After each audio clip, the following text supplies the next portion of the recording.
We're back. Cliff Williams, Joel Jackson, we're back. It has been a long time. This is not gospel.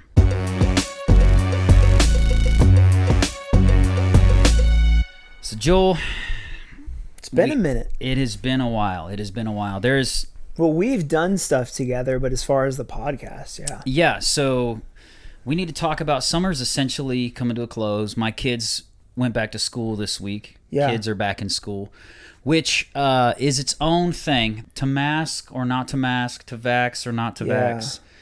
A lot of people have been weighing in on that. But first, let's talk about summer. So, So for the summer, I mean, we worked together. I went out on the road with you guys for a little bit, but basically, so I started running 6 miles every single day.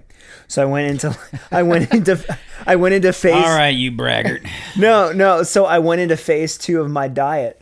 So phase 1 was like this not good, kind of like starving thing. Not necessarily, but very low calories, very low carbs.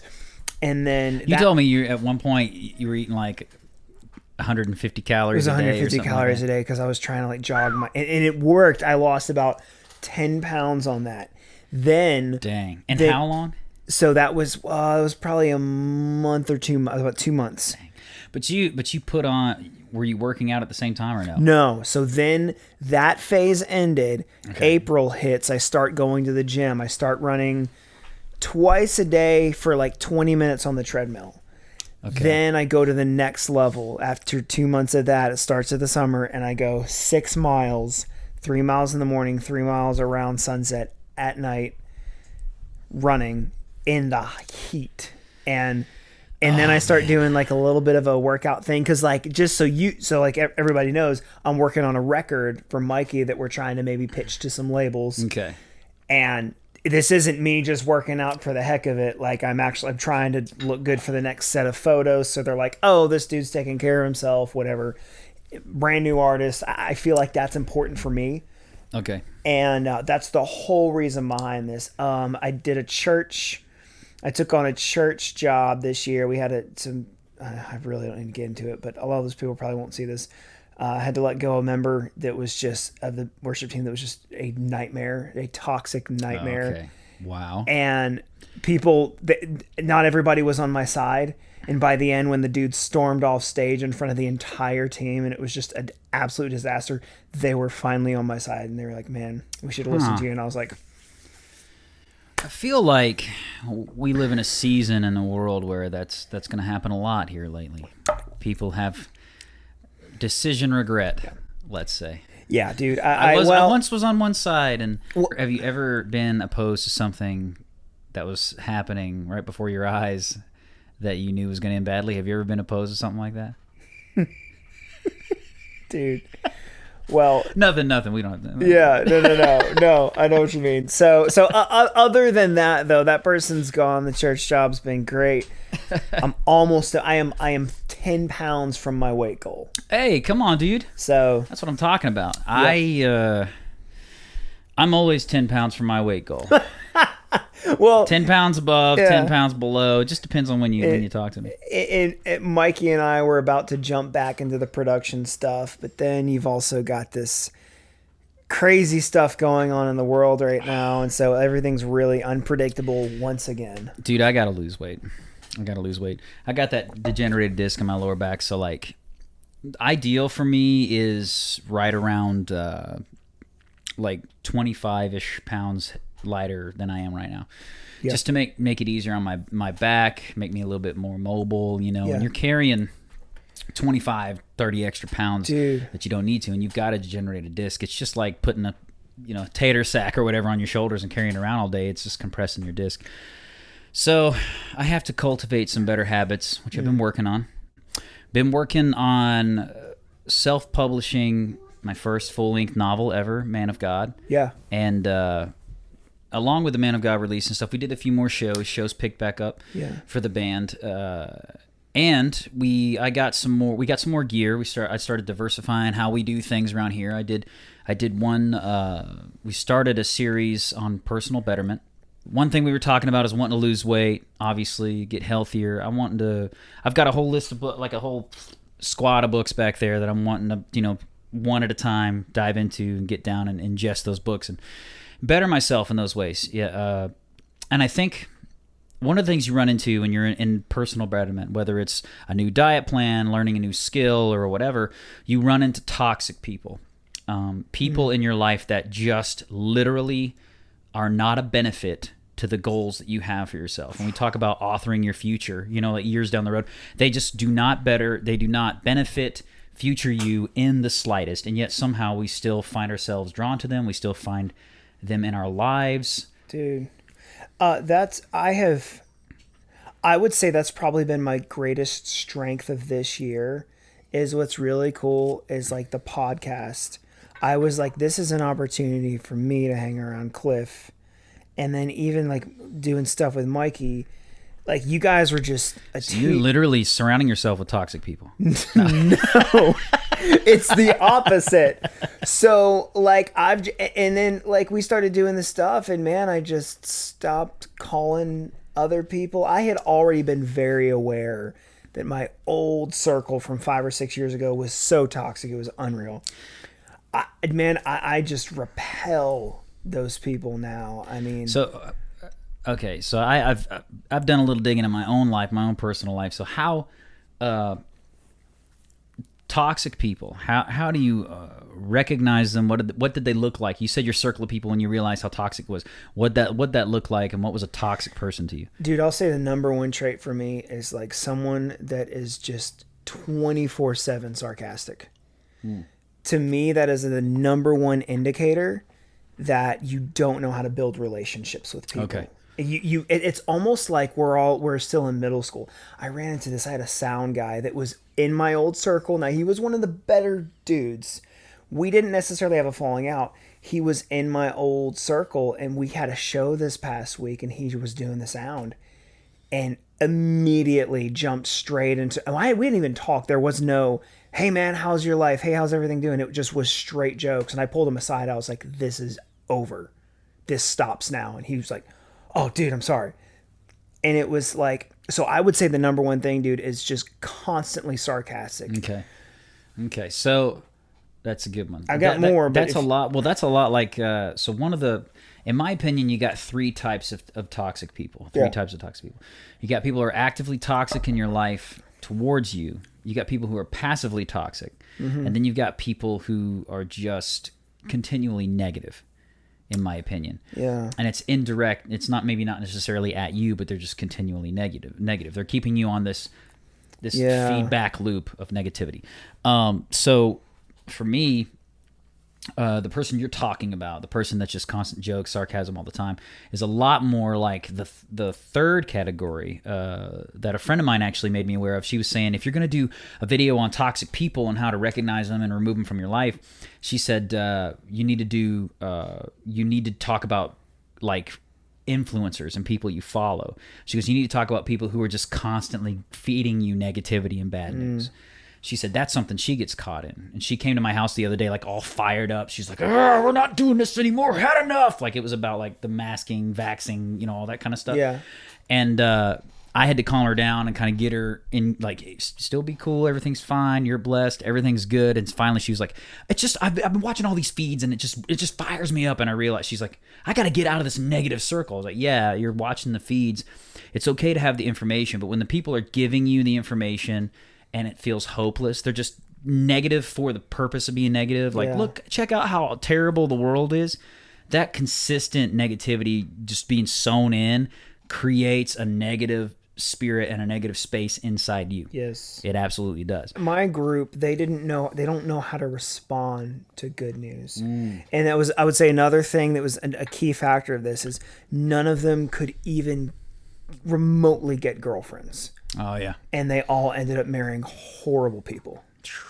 I haven't talked to them in years, but I know for the fact, like the reason I bring up the girlfriend thing is they just did not know how to develop relationships with people. They don't know how to ask. Like if you gave them good information, they would just be like they have no idea. If I would show them a song I was working on and be like, huh, okay.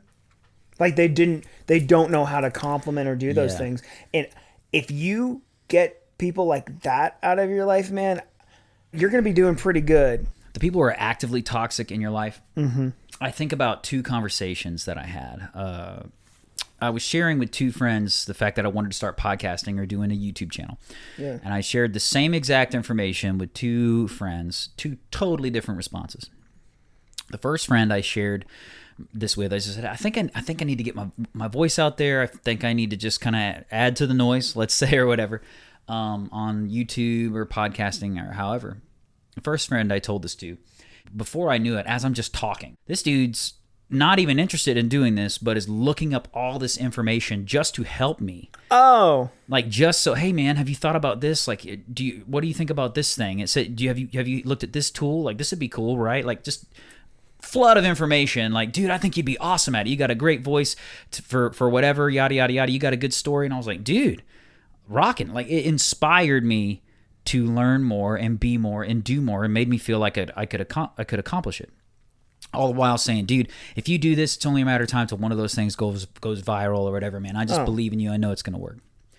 Another conversation I had was with a different friend, and they've both been in my life. Both friends have been in my life a very, very long time, over a decade. I go, so yeah, man, I'm thinking about, they said, well, this is honestly during COVID. They said, well, touring slowed down for you. What do you think about doing? I said, well, I'm kind of thinking about starting a podcast. The first response from this friend was this. Yeah, I guess they just let anybody start a podcast nowadays, don't they? And I'm smart. I know that that's a loaded statement. I know what that means. What's really being said there, it's passive aggressive, but what's really being said is, you've got nothing to say. You're not interesting or inspiring. Yeah, I guess anybody will listen to anybody. Just any old Joe Schmo can start a podcast these days. It was not supportive. It made me doubt myself, made me angry. Because it's not supportive, it's not celebratory, for me, and the idea that I can do this. It doesn't encourage me in the slightest, makes me feel like I have nothing to offer, I have nothing of value. That's literally how I left that conversation with this friend. That's when I realized this person's toxic for me. Because slowly but surely, every time I would present them with a new piece of, hey, I'm going to do this, I'm going to do that, there was more this backfire, this backbiting, these veiled insults. Let's say, when I say I'm gonna publish a book or this, that, and the other, this doubt, never celebrating, never excited about what I had going on. This is somebody that is 100% just purely, like, literally toxic to my environment. And I wondered, like, why do I keep holding on to this person? Why do I keep sharing the successes with them? I don't know if it's because you want some kind of glorified I told you so. I kid you not. Every time and we have these people in our lives. Every time you have something good in your life and you share it with them, it's like this half-hearted excitement. Yeah. Like, oh man, that's really great, dude. It's probably has to do with a lot of my past, but like, dude, I do not put up with, like, even that's like, if they do just a little bit of that, immediately they're gone. Like, and I think it's because I saw how much it cost me.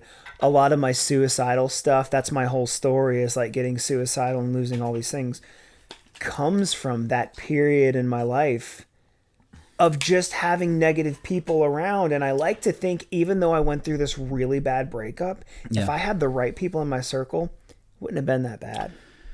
Dude, that you're probably not wrong. The thing with toxic people, the actively toxic people, is there's always usually some sort of underlying factor. They're either it can come from jealousy. Sometimes they're family members, like siblings, brothers and sisters, this, that, and the other, or whatever, that you grew up close.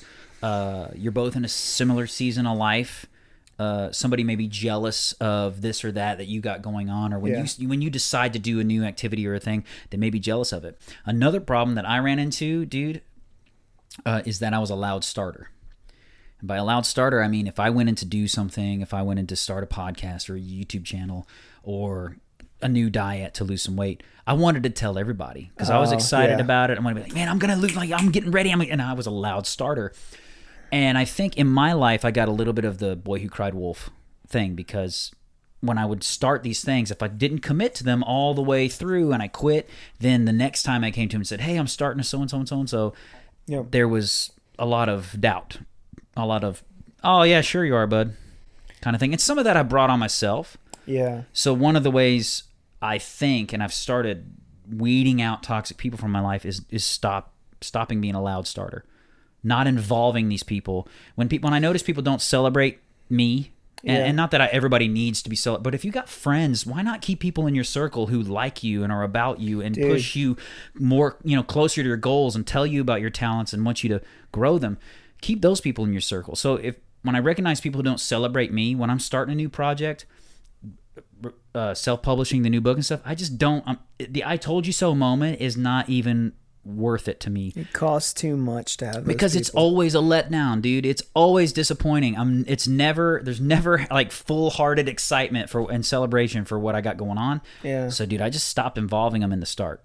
Stop telling them about it. Keeping them on the surface level. Just keeping them on the surface level. If I walk away from a hangout and I don't feel better and I just feel like there's a person that I used to hang out with, and every time I left, man, it was just like I felt like there wasn't this like genuine friendship there, and I just kind of walked away because they would come around for a little bit, and then they would be, oh my gosh, we're best friends, I love this, and then they would just go away for like 6 months, and they would be super interested, and they would leave, and Do you think it was superficial? I have no idea. Do you think when they showed up, they celebrated things and they were just into it because they thought that's what the norm, that's what you're supposed to do? Or did it feel genuine? I think what it is a super toxic person wants to be around someone that's not toxic. There's a lot of girls that I've tried to date that were like super toxic. But they saw me doing the movie, doing the band, doing whatever, and they just feel like losers. Because all they do is date the guy that smokes weed and drinks all the time. And like they don't do it. They work their job and they go home, so they feel like a loser. So they're not even giving me the time of day. So the next thing is how to get those people out of your life? How to address that situation and get them out? Is it just stop talking? Stop responding to texts and calls. And you can explain a text. You can explain if you want. Dude, just stop responding. Just stop responding. This was a big eye opener. I was having a very specific discussion with this friend of mine. I was talking about something that was fairly divisive. It's politics. It's a contentious subject. I asked him like 3 very, very specific, what I felt were relevant questions: is why this did or did not influence your vote and influence your ideals on politics, whatever. Yeah. I took my time. I asked like pointed questions and I said, once you give me your answers, I'm not even going to rebuttal. I'm not going to argue with you. I just want to know your thoughts, why this did or didn't change your mind on things. This friend of mine a long time, completely ignored it. Didn't even respond. Yeah. And we've been having this discussion very cordially. I never got heated. There was no insults coming back and forth. It was like a text combo, you know what I'm saying, over the course of days. It's like, here, respond to this whenever you want. What do you think about this? Very open form. I never offered my opinion unless asked, because I was just asking questions to see how they felt about things. I finally got to the point where I was like, well, here's the big 3 questions I have. Take your time, answer them however you want. Yeah. It's been, a year now almost. It's been like so many months. And I don't think they're still taking their time answering. Yeah. Because I've talked to them since then. They just completely ignored me. And so that was kind of a revelation of toxicity, and whether or not this person was toxic for me was the fact that I genuinely asked these questions in sincerity, and they either ignored me because they lack respect for me and they don't respect me enough to talk to me about it, or B, feel like their motives are indefensible in these questions, and so therefore they voted Democrat. That's don't what you're want telling me. No, I'm not saying one way or the other. Joking. They think it's indefensible, or C, they're choosing the path of deliberately being ignorant and just assuming that the questions I have that are relevant simply don't matter. It's fine. Yeah. But it just was an eye opener. It's like, okay, this is somebody that doesn't either. They lack enough respect to even say, hey, I don't feel like answering those questions, to even explain themselves. They lack that respect for me. So when you don't show me that kind of respect, I'm like, okay, I'm going to stop. If you don't want to listen to me, I'm going to stop listening to you. I'm going to stop investing in you in that way. Yeah. Doesn't mean that if they have a problem, I won't help them. I won't be compassionate. That's a Christian thing for me to do. But I can stop deliberately, like, running to them with my choices in my life, with my situations, running to them with, here's my next big project. I can deliberately stop involving them in my life, but always be there, if they need help, because that's my job. I'm supposed to be someone who can pray for somebody who can help somebody. I'm all about that. But dude, as far as involving those people in my life, when that lack of respect is shown, when they stop celebrating the victories and the new projects and the new ideas, dude, and they're not supportive, I'm out, dude. It's good. I'm not gonna, just don't worry about it. And you might have seen this a little bit if we've both been around any toxic people. Like, the energy that it creates in the room is immediately negative to me. Oh, dude, yeah. I can just walk into a room and I feel like I can just feel it. I get uncomfortable. Yep. And if I'm not in control of it, in control of it, I'll just leave. If I'm like, I'm not over this person, I can't sway if this person's here, I will just leave. Dude, so... And then if they come after me or they're in my space and they're bringing it, I have a very intense conversation, because that's one thing that people notice about me is I'm fun, I'm nice, but and I know people might say this commonly, but as soon as I get tipped that you're trying to do that, game over. That's why we had this massive explosion when I had to let this person go from this church. So the last what I think is easy identifiable toxic people, the last one is the passively toxic, and I think this is one you'll probably have a lot to weigh in on. Is what I call these people is it's not that they're deliberately negative in your life. In fact, they may be supportive. They may seem genuinely like, you tell them you're starting a new thing, dude, that's awesome, cool, that's great. But what they are, this is tricky. They're people that don't have any goals, ambitions, or desires of their own. Yeah. So what they do is they activate the complacency and the laziness in us. They don't have any... I've heard you say this before. There are people that are totally fine sitting at home. I hate to say that, maybe playing Xbox 8 hours, 9 hours a day, or getting on Facebook 9 hours a day, and maybe even being negative or not, whatever. They can be positive. They're these people that don't have any ambitions of their own. They think about 5 years from now in the future, and they have no clue. They don't care, have no goals. And we have them in our life.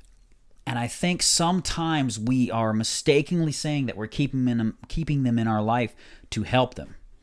Like, I'm keeping this person in my life so that I can show them, hey, man, look, you can do this too. You can go reach your next goal. What I honestly think is going on, man, is the reason we have these people that I think are toxic to your goals in your life, that aren't really on purpose negative. They're not purposely being negative. They just, by nature, have no goals of their own. They just have no ambitions of their own. The reason I think we're keeping those people in our lives sometimes is because, honestly, deep down, they make us feel good about the days that we're lazy. For me, I think it's like, you know what? I can take today totally off, dude, because they're doing fine. I was the top dog in all my circles because I hung out with a bunch of crazy people. And then I first got my first leg into even meeting you guys. This was 2 or 3 years before I met you guys. I went to Nashville with a group called Full Circle with this guy named Seth Mosley, who's like a top songwriter. And all the people in that room, dude, were like normal. They were not toxic. They, like, Matt Hammett was in there from Sanctus Real.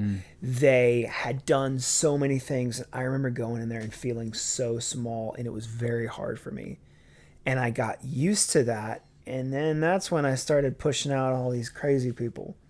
Because I'm like, I want to be in a room where it's just, I don't even care about, like, sometimes people say, look, you need to be the dumbest person in the room.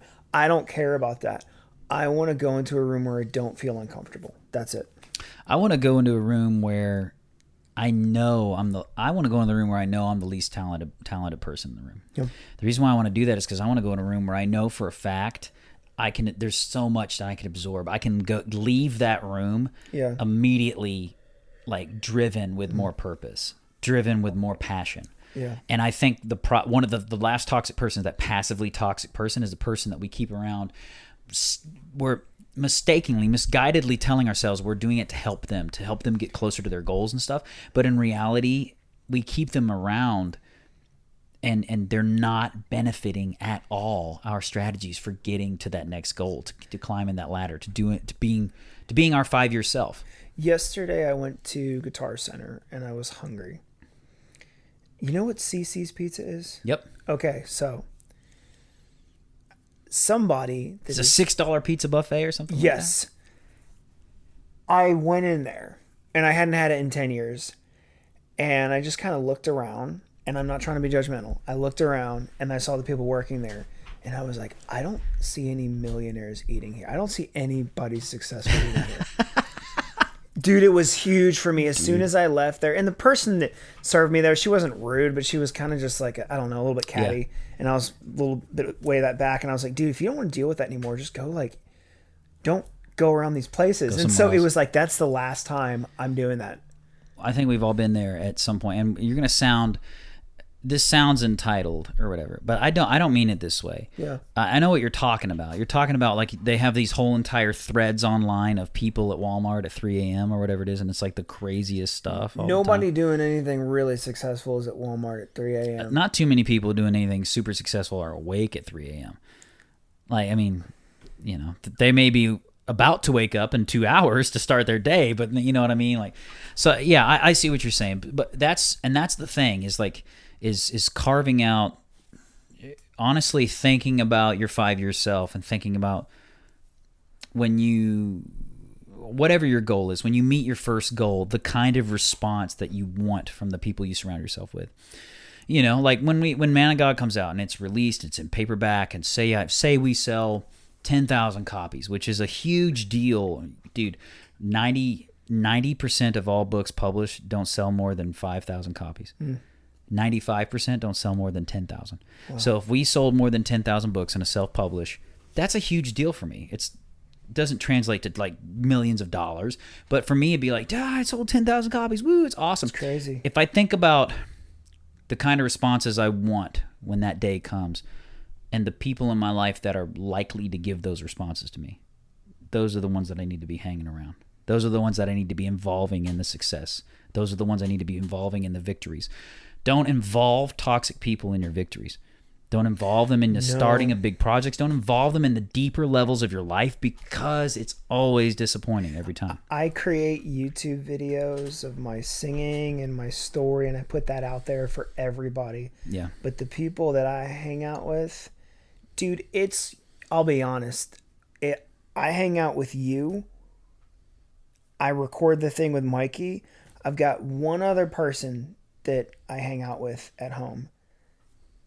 Everybody else is ministry. That's it.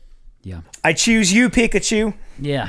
So toxic people. No, I don't choose you, Pikachu. Recognize them, avoid them. Stop being a loud starter. Listen, don't start your projects and then just get so excited you tell everybody, because you may lack some discipline at times. You may have a moment of weakness. You may not follow through, and every time you do that, it's an opportunity for these people who doubted in the first place to scoff.